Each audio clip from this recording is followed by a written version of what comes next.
hili jeshi ni la wananchi na sisi wanajeshi ni wananchi wa Tanzania. Kwa hiyo sisi ni marafiki wa Watanzania wenzetu.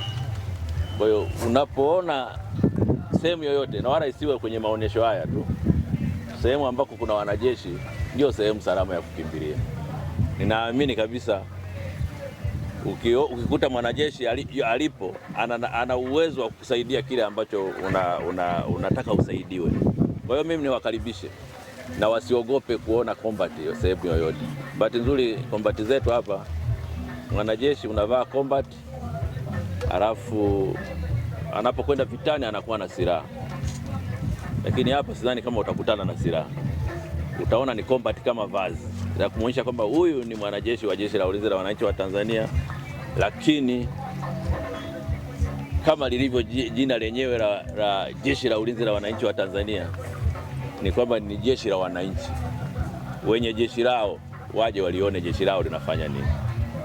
Na labda niseme hivyo, niwakaribishe wenye jeshi lao, mje muone jeshi lenu kupitia Jeshi la Kujenga Taifa wanafanya nini katika eneo hili na kufundisha vijana na kuelimisha Watanzania.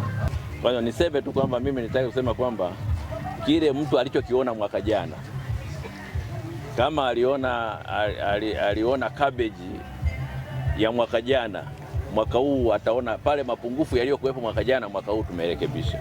Kwa hiyo tunaangalia watu wanaotembelea zaidi kwenye maeneo yetu, kwenye vipando vyetu, wanaotembelea kwenye mabanda yetu, pamoja na kuona bidhaa zile tunazozionesha, vile vile wanatoa ushauri.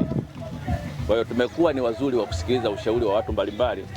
Kwa hiyo tunaamini kama ulikuja mwaka jana na ulitupa ushauri, njoo uone ushauri wako kama ambavyo tumeufanyia kazi au hatujaufanyia kazi. Kwa hiyo mimi ninachoshukuru ni kwamba tunakwenda na Watanzania wanataka nini. Kwa hiyo kile Watanzania wanachotushauri ndicho tunachokifanya. Naomba labda nizungumze katika mtizamo huo.